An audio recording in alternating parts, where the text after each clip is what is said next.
It's been a long time since I made a video, and I figured I'd get you guys updated since I'm going to get parts at the store anyway. And I'm trying to lock my door here so that no one steals things from my house. There we go. All right.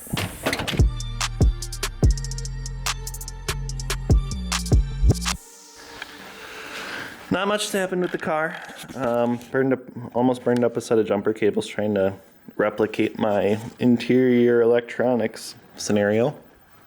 And really it's been a lot of just kind of figuring out what to do about this subframe and such. Motor's still out. Bonneville's charging. Max's bike is here for repair. And the 350 is still in pieces. I did organize a little bit, so we got Ecotech parts in that box there, stuff that's going back into the car there, and then this little corner is just kind of all the crap that we're gonna have to try and get rid of at some point. Got a tire rack up in my garage. Most excited about this whiteboard though. This whiteboard is replacing that drywall board, and it's gonna be a lot easier to keep everything straight, which is nice. So, what's going on with the Ecotech here?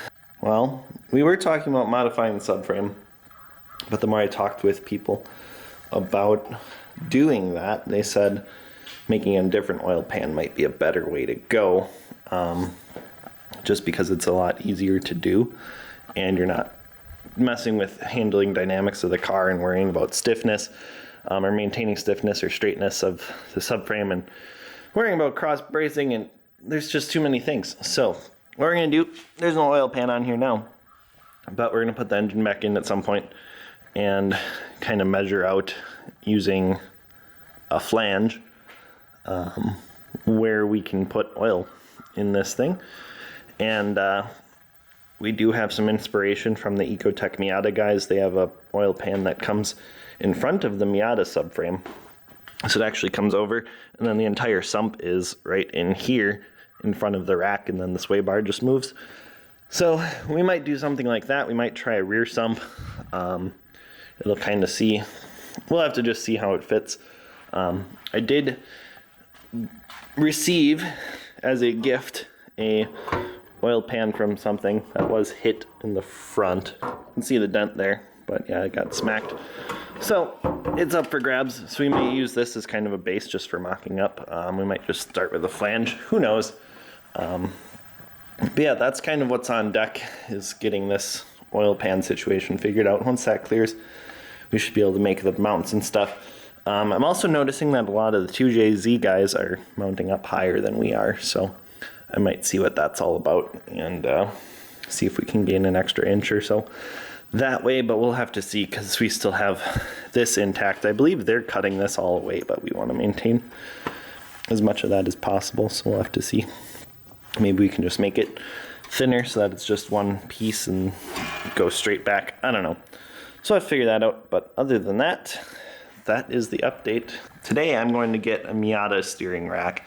So the NC Miata rack supposedly bolts right up to these guys, and is a lot smaller than the gigantic rack that's over in that pile for the RX-8. So that rack being smaller, we can go manual or hydraulic power steering, which should be easier than getting the electronic power steering to work. So we're gonna try that. I was able to find a rack in town here. So I'm going to get that today, and I figured I'd shoot kind of an update as where things are at, because things haven't made a lot of progress. It's been a lot of planning and talking, but you know, that's an important part of this car build, so I figured I'd keep you guys in the loop. All right, I'm on my way into town to pick up the Miata rack. There's a auto parts place in Appleton that they have cars brought to them, part them out, and then you can purchase parts off of them. You don't have to go pull it. So since it's winter, we're gonna go do that. They had a rack available for a good price. So I'm on my way there now.